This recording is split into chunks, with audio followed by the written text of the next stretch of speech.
Sumali sa ating livestream, i-follow lang ang ating Facebook page at para sa mas marami pang guide, i-search lang ang Master the Basics at ang hero na gusto nyo. Bakit nga ba posibleng pumasok sa meta ang bagong buff kay Badang? Sa Mobile Legends Guide na to, pag-uusapan natin yung buff kay Badang at kung bakit maganda siyang jungler ngayon. Kasama na rin dito lahat ng tama at maling desisyon na ginawa ko. Okay, let's go!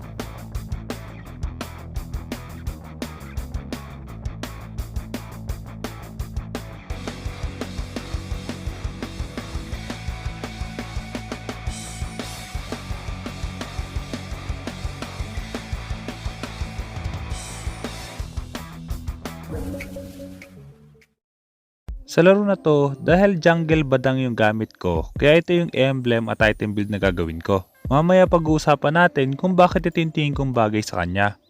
Pagdating sa early game, gagawin lang natin yung basic rotation. Pagtapos natin kumuha ng blue buff, lito, tas kukunin natin lahat ng farm sa kabilang side. Ang problema nga lang, hindi ko in-expect na kukunin agad ng Leslie yung isang jungle creep sa kabilang side. Yun yung dahilan kung bakit hindi tayo makakapagpa-level 4 agad. Isa sa pinaka-importanting dapat natin gawin kapag nag-jungle Badang tayo is makapagpa-level 4 agad. Kapag nag-level 4 tayo, makikita nyo kung gaano kabilis tayo makapag-burst. Saan siya nag-start?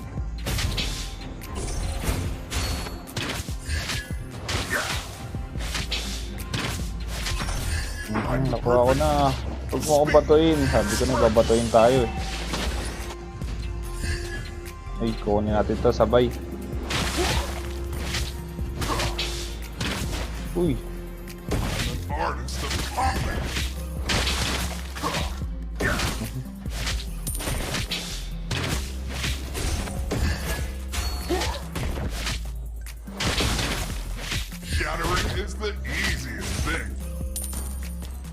Uy, kinuha. Nakuha ng jungle ko dito. Ano ni Leslie? Tayo magle-level 4 tuloy.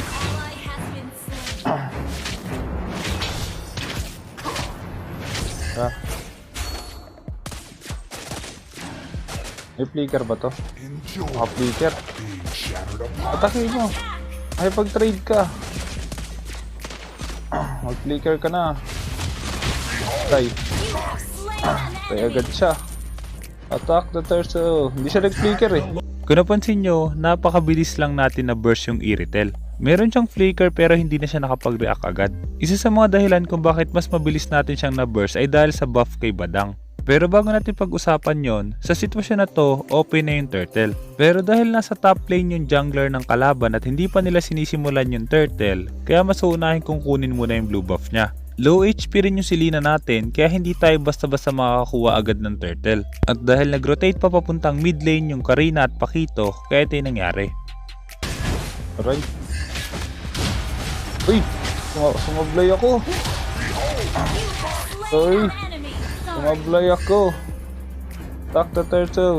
Ako yung blue niya. So, napatay natin yung Pakito kaya ibig sabihin mas madali natin makukuha yung turtle. At dahil hindi nila basta-basta ibibigay yon, kaya ito yung nangyari. Tinawa ng pana, nice one. Wala silang ano. Kunin natin red niya.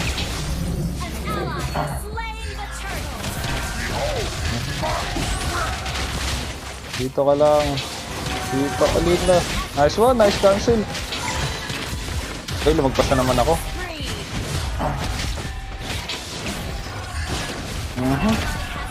Yun lang. Ay, tumama skill ko. Huwag na, kunin na natin yung ano niya, jungle niya. Nagre-red na siya. Nakuha natin yung turtle at dahil namatay pa sila, kaya dapat bawasan din natin pati yung jungle creeps nila. Kapag nakalamang tayo sa early, hindi dapat tayo maging passive. Hanggat maaari, para hindi sila makabawi, dapat i-pressure natin sila lagi.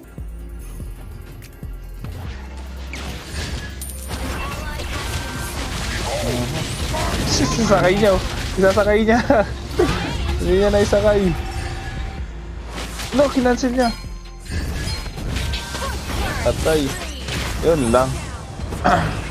Medyo nasobrahan yung pagiging aggressive ko doon kaya nakabawi pa yung Karina.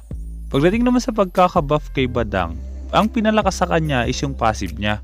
Kung dati, yung extra damage galing sa passive or pagtapos mo mag-apat na basic attack, yung next basic attack, base lang sa 20% physical attack, Ngayon may additional 50 damage tsaka 30% na sa physical attack. Maliban doon, gumagana na rin yung extra damage na yun sa first kill tsaka sa ultimate niya.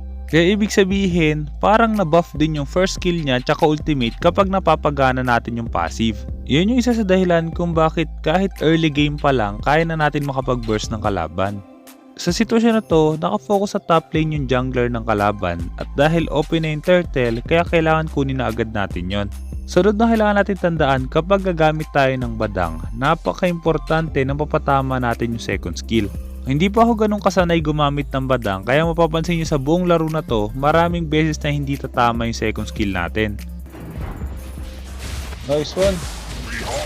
Hindi na naman tumama yung second skill ko. Maliban sa second skill, isa pang hindi ko makontrol kay badang is yung passive niya. Dahil nga kapag nakaapat na basic attack tayo, biglang nagda-dash in si badang. Kaya mapapansin nyo dito, mabibitin yung dash ko kasi gagana yung passive natin sa tower. No! Nauntog! Nauntog ako! Sunod na kailangan nyo tandaan kapag gagamit ng badang, hindi dapat natin tipirin lahat ng skills niya. Dahil nga napakabilis lang ng cooldown nun, kaya kung meron tayong pwedeng i-burst na agad natin. Pero kailangan nyo tandaan, napaka-importante na piliin nyo kung sino yung i-burst nyo. Kapag pinilit nating i-burst yung tank, katulad ng mga maling gagawin ko dito, makikita nyo kung anong pwedeng mangyari.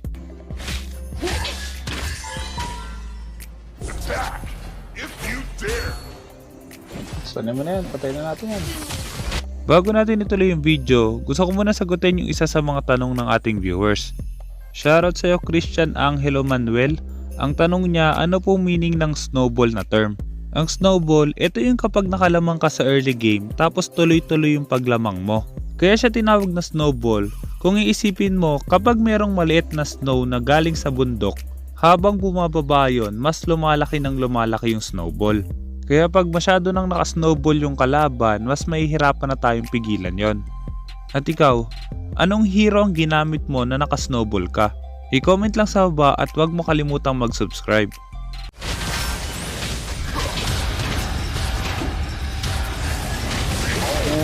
Bawal ako mastan. Ilan ko na buhay. Na-retry ako ng... Masyado kong priority yung mga tank. Kaya nung wala na tayong skill at dumating yung mga damage dealer nila, hindi na natin sila kaya i-burst.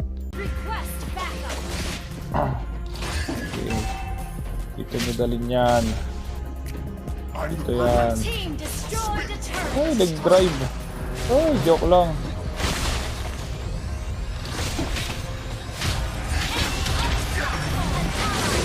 Patay kayo pareho. Huli kayo. Pakito. Ay, i-retail. Palagan natin. Palagan natin. Nice one. Nanalo tayo sa teamfight na yon, kaya dapat kumuha tayo ng objective. Nakuha na natin yung turtle tapos nabasag pa ng alpha yung top lane. Uy! Moblane na naman ako. Sorry. Pag sa moblay talaga ako, ano talaga, epic fail. Kawawa talaga yung kakampi natin. Kaya natin ang skill. Ay ka na! Ay! Blind spot. Kung napansin nyo, napakalaking advantage na kaya natin i-burst agad yung kalaban. Maliban doon, kapag meron tayong kakampi na kayang mag-set or humuli ng mas maraming kalaban, mas maganda tayo sa teamfight. At kapag masyadong nagdikit-dikit yung kalaban, makikita nyo dito kung ano mangyayari. O ba sila?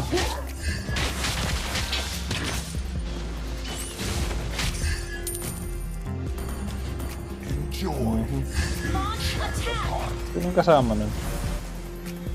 Ito na lang. Uy, galing eh. Pumasok. Ito pa. Ang kapunta. Diyan ka lang. Ay, ito po. Uy, dalawa kayo. Patay kayo pareho. Pumasok sila sa... Sunod-sunod dumarating yung mga kalaban, kaya isa-isa natin silang napatay. At dahil kaya nang kunin ng kakampi ko yung second tower sa bottom lane, kaya kukuha na lang din ako ng second tower sa mid lane. Pagdating naman sa item build, kaya ito yung item build na tingin kong bagay sa badang jungler. dahil napaka-importante ng attack speed. Maganda yung Demon Hunter Sword at Golden Staff para sa attack speed at para ma-maximize natin yung passive niya. War Axe naman para meron tayong additional HP at damage. Yung dalawang huling item pwede nating palitan depende sa sitwasyon. Hindi ganun kalaki yung lamang natin sa laro na to at dahil magto-throw pa kami kaya makikita nyo kung bakit tatagal pa yung laban. Mababangga ako. I'm out! Sabi ko na! Mababangga tayo! Saglit na wala yung sounds ko. Wala yung laro. Yung sounds ng laro. Wala yung sounds ng laro ko. Saglit ayusin natin.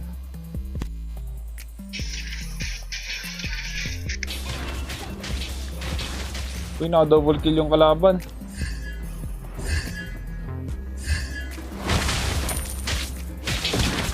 Attack the Lord.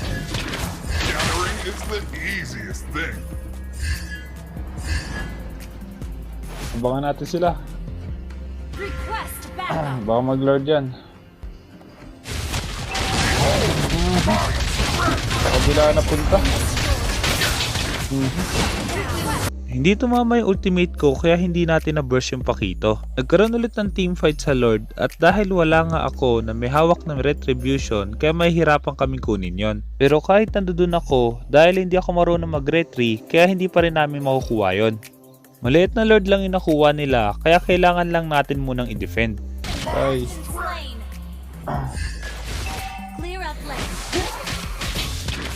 Balik ka, bilis. Uy, namatay parsa. Uy, nag-i-elaping. Kumukuha na ng buff to. Blue naman ngayon kinukuha niya. Bigay natin yung blue para di siya para di siya manggulo sa red.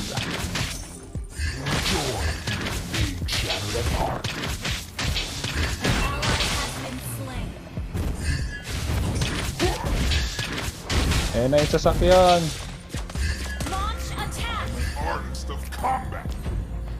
Ayan yung sasakyan. Papunta sa gitna. Mag-ingat kayo, masasagasaan kayo. Boom! Mag-isa lang yung sasakyan. Walang kasama.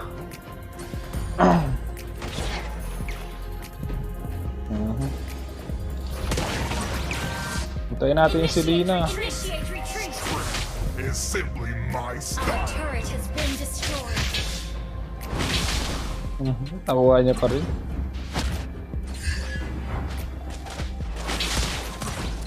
I'm an artist of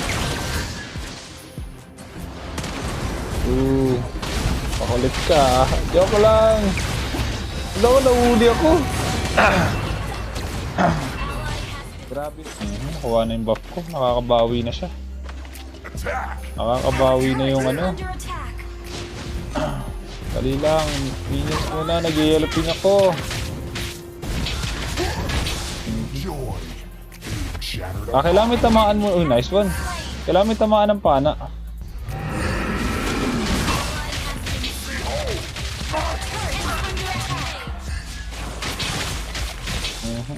Okay.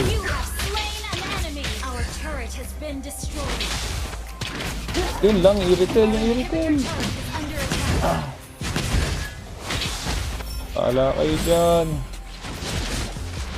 I-retail masakit. Nice one. Push yan. Nice one.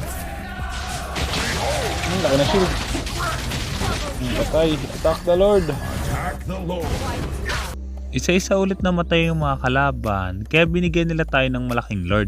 At dahil magto-throw ulit sila, kaya makikita niyo yung mangyayari. Kuha natin yung Lord. Kunin natin yung buff niya.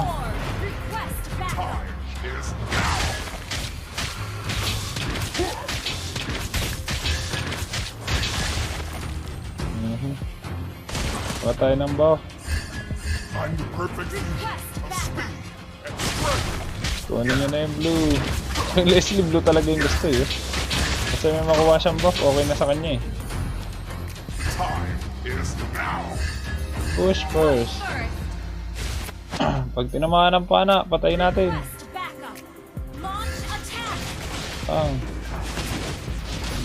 Okay, hindi na naman tumama yung ano ko.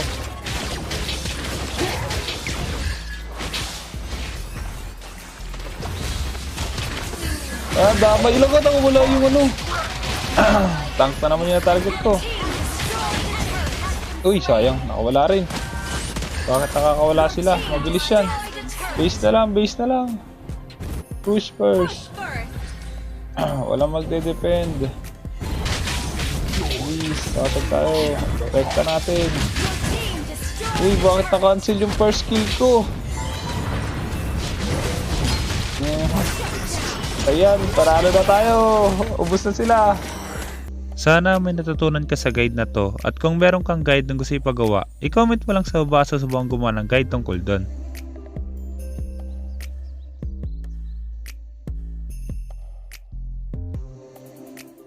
Kaya kung hindi ka pa nakasubscribe, hit mo na yung subscribe pati yung notification bell. Basta lagi mo lang tatandaan, kung gusto mo mag-improve, just master the basics. I'm out.